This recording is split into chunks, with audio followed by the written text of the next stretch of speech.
Hello everyone, I am Karan Mashroof. Welcome to this video. और इस video में हम बात करने वाले हैं about assignment operator in relational algebra. So first of all, assignment operator is denoted like this. Okay, so this is the symbol of assignment operator. Will see the examples, उससे सब कुछ क्लियर हो जाएगा, but let us first understand some points theoretically. So what is the use of assignment operator? सो जब भी हमारी query बहुत बड़ी होती है तो उस क्वेरी की रीडेबिलिटी इंप्रूव करने के लिए what we can do it, we can break that query into smaller sub queries. Okay, we can break it into a sequence of smaller sub queries. Okay, अब ये जो स्मॉलर क्वेरीज होती है उनमें मान लो पहली स्मॉलर क्वेरी है, second smaller query है, उसका रिजल्ट थर्ड क्वेरी में यूज होना है। तो जो स्मॉल सब क्वेरीज होती है उनका रिजल्ट हम टेम्पररी रिलेशंस में स्टोर कर लेते हैं, और ये टेम्पररी रिलेशंस में स्टोर करने के लिए हमें असाइनमेंट ऑपरेटर का यूज करना होता है। Okay, so let us write down. So it is used to break down large queries into a sequence of small queries। Okay, और ये स्मॉल क्वेरीज में किस तरह से सीक्वेंस ऑफ स्मॉल क्वेरीज में किस तरह से ब्रेक करता है? by assigning the result of smaller queries to temporary relations and then using those temporary relations in further small queries. Okay, so this is done by assigning results of small queries to temporary relations। Okay, और इससे क्या होता है? improves the readability। एक बहुत बड़ी query की जगह हम स्मॉलर क्वेरीज में ब्रेक डाउन करते हैं, तो इससे रीडेबिलिटी भी इंप्रूव होती है। ओके, एग्जाम्पल देखते हैं। फॉर एग्जाम्पल, अगर मेरे पास दो रिलेशन इंस्टेंसेस है, एक है डिपार्टमेंट जहाँ पे मेरे पास है department ID, then I have name of the department, then I have let's say phone number of the department, and then let's say I have HOD of the department. Okay, and one relation instance which I have is that of the professor, where I have employee ID, I have name of the professor, I have salary of the professor. Let's say we have these three things. Okay, और ये जो HOD है, it is a foreign key referring to employee ID in the professor table. For example, I have department 123, name is ABC, phone number is 123 234 345, and HOD is, let's say employee ID is 4 5 and 7. Okay, your employee ID, let's say I have 5 professors information, 4 2 5 3 and 7. Okay, so these are the professors information. The name of the professor is, let's say P Q R S and P. Name of the professor can be repeated, right? Two professors can have same name.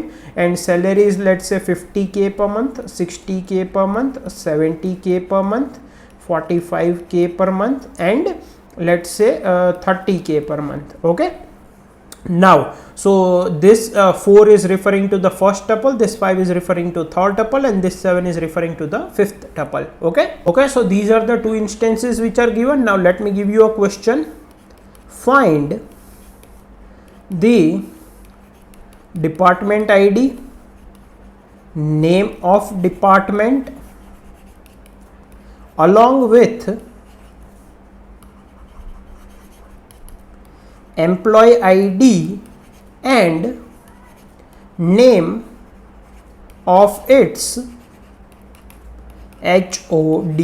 Okay, so basically मुझे क्या चाहिए? Department ID, department name, employee ID of that HOD of that department, and name of the HOD। ठीक है, तो इस तरह का कुछ चाहिए, मतलब कि 1A 4P 2B 5R 3C7R, इस तरह से department ID, department name, employee ID of the HOD of that department and name of the HOD of that department. Okay, so ये एक क्वेरी में हो सकता है, but I want to do it in multiple queries to explain the assignment operator. Okay, so first of all इस relation में से मुझे क्या क्या चाहिए होगा? डिपार्टमेंट में से I will need department ID, name of the department and HOD, right? HOD मुझे यहाँ एम्प्लॉय आईडी के साथ मैच करना होगा, सो एचओडी चाहिए, department ID and department name तो रिजल्ट में ही चाहिए, बट फोन नंबर नहीं चाहिए। So I can say department info, ये मेरा टेम्पररी रिलेशन है।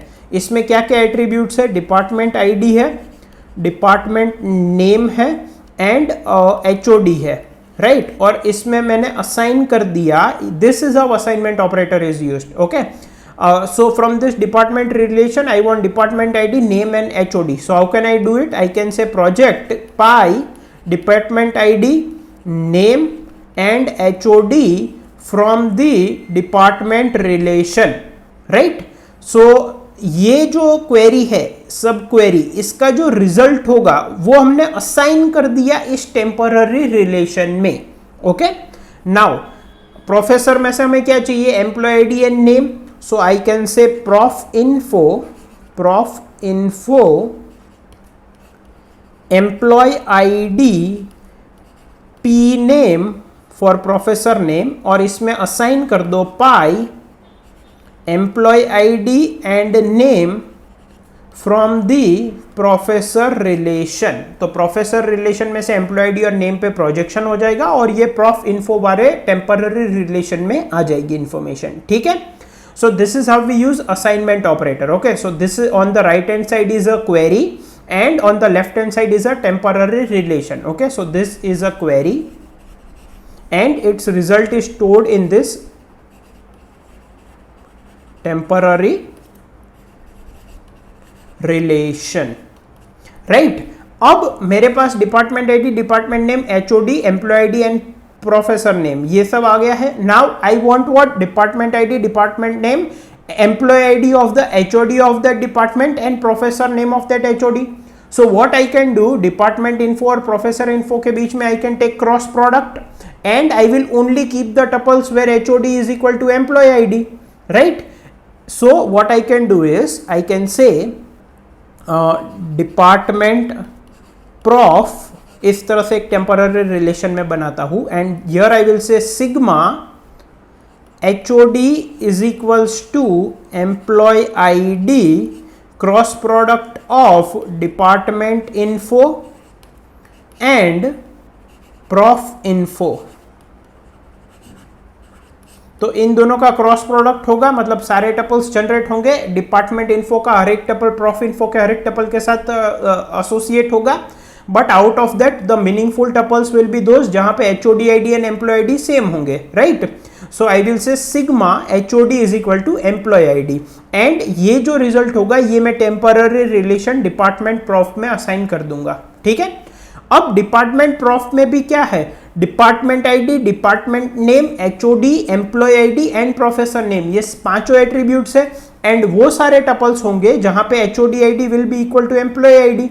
ठीक है, तो मेरे पास टपल्स तो सारे सही आ गए होंगे, मतलब कि 1A44P इस तरह से होंगे। ठीक है, because I have department ID, department name, HOD ID, employee ID and professor name. Then 2B55R, 3C77P इस तरह से होंगे। लेकिन मुझे क्या बोला गया है? Department ID, name of the department along with employee ID and name of its HOD. तो मुझे department ID, name, employee ID and name of the professor यही चाहिए, एचओडी नहीं चाहिए। मतलब कि बेसिकली एचओडी और एम्प्लॉय आईडी दोनों को नहीं रखना, एक को ही रखना है, राइट? और यहाँ पे एम्प्लॉय आईडी बोला है, तो ये जो रिलेशन होगा डिपार्टमेंट प्रोफ, इसमें तो क्या क्या एट्रीब्यूट्स होंगे? इसमें डिपार्टमेंट आईडी होगा, डिपार्टमेंट नेम होगा, एचओडी होगा, एम्प्लॉय आईडी होगा एंड प्रोफेसर नेम होगा, और वही टपल्स होंगे जहां पे HOD is equal to employee ID. तो इसमें से मैं फाइनल रिजल्ट ले सकता हूं। रिजल्ट मैं रिजल्ट नाम के टेम्पररी रिलेशन में असाइन कर दूंगा क्या? डिपार्टमेंट प्रॉफ जो टेम्पररी रिलेशन है उसमें से मुझे चाहिए department ID, department name, employee ID and professor name, ठीक है। So I will say pi department ID, department name, employee ID, professor name from the table from the relation department prof। Okay तो इसमें से HOD drop out हो जाएगा क्योंकि HOD और employee ID का मैचिंग तो हमने यहाँ पे ही कर लिया था। सो डिपार्टमेंट प्रॉफ में सारे मीनिंगफुल टपल्स ही होंगे। अब इसमें से HOD ड्रॉप कर देंगे तो हमें जो चाहिए था वो फाइनली मिल जाएगा।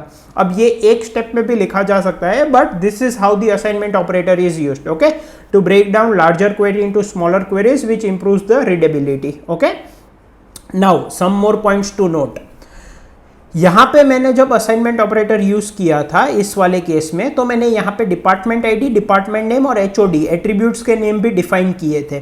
तो यहां पे राइट हैंड साइड पे थे department ID, name and HOD, वो टेम्पररी रिलेशन में रीनेम हो जाएंगे। टेम्पररी रिलेशन में एट्रीब्यूट्स का नाम होगा department ID, D name and HOD, ठीक है। सिमिलरली यहाँ पे प्रोफेसर इन्फो में employee ID and P name हो जाएगा। यहाँ पे क्या था, एम्प्लॉय आईडी एंड नेम, ठीक है।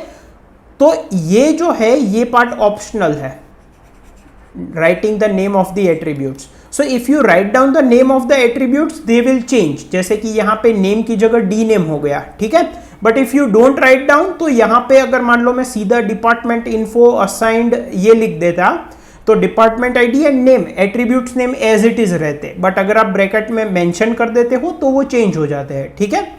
फॉर एग्जांपल यहाँ पे डिपार्टमेंट प्रॉफ में मैंने असाइन किया है sigma HOD equal to employee ID department info input prof info, तो यहाँ पे मैंने ब्रैकेट में एट्रीब्यूट्स असाइन नहीं किए हैं, तो यहाँ पे जो एट्रीब्यूट्स के नेम होंगे वही यहाँ पे डिपार्टमेंट प्रॉफ में आ जाएंगे, ठीक है। सिमिलरली रिजल्ट में भी मैंने एट्रीब्यूट्स के नेम डिफाइन नहीं किया है, so department ID, D name, employee ID and P name directly assign हो जाएंगे, ठीक है। अब यहाँ पे कब हमें करने चाहिए एट्रीब्यूट्स के नेम असाइन और कब नहीं करने चाहिए, सो this is one of the things for convenience, but when should you do, जब आपको पता है कि आगे दो ऐसे रिलेशन यूज होने वाले हैं जिसमें कि सेम नेम का एट्रीब्यूट है। फॉर एग्जाम्पल यहाँ पे department info into prof info, अब दोनों में नेम नाम का एट्रीब्यूट था डिपार्टमेंट और प्रोफेसर में, राइट। यहाँ पे भी नेम था एंड यहाँ पे भी नेम था, तो आगे जाके कंफ्यूजन ना हो इसलिए मैंने यहाँ पे एट्रीब्यूट्स के नेम को स्पेसिफाई किया और मैंने नेम ऑफ द डिपार्टमेंट जो सिर्फ नेम था उसको डी नेम कर दिया and name of the professor जो सिर्फ नेम था उसको पी नेम कर दिया, ठीक है। इसलिए मैंने यहाँ पे एट्रीब्यूट्स के नेम को यहाँ पे ब्रैकेट में मेंशन किया है अलग से, बट आगे मुझे इन दोनों में उसका यूजेज को दिखानी, so I have not assigned, okay.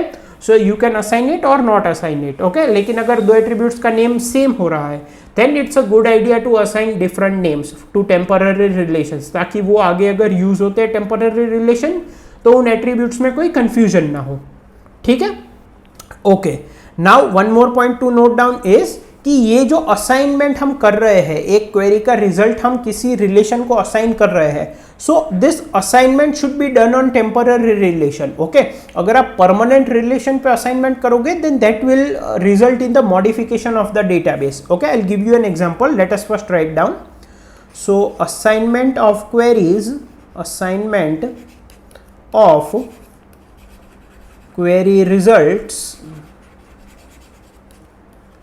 must be done on temporary relations.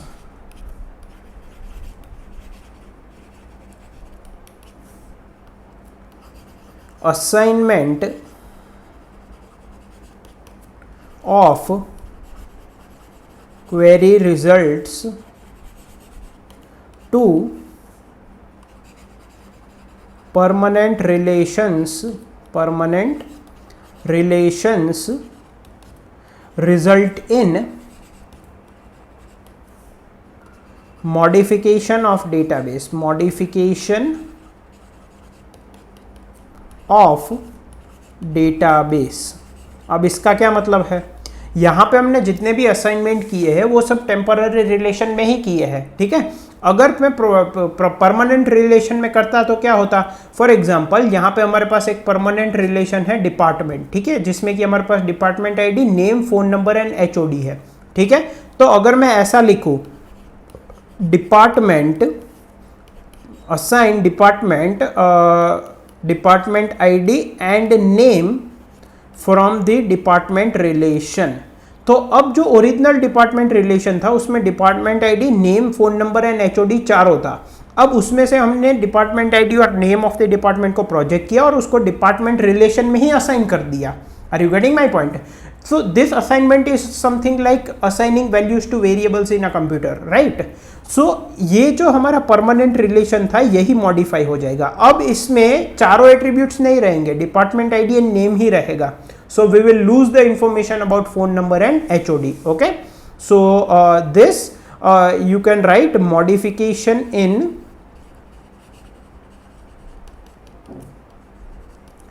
permanent relation,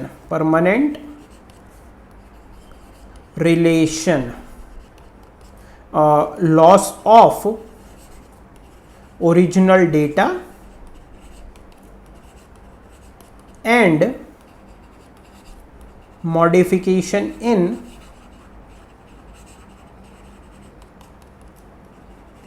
database.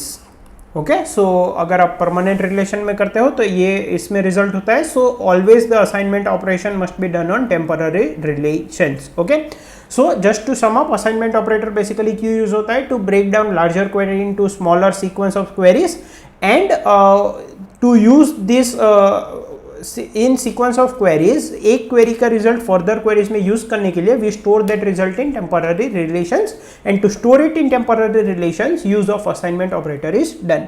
I hope आपको इस वीडियो में सब कुछ समझ में आया होगा। Thank you.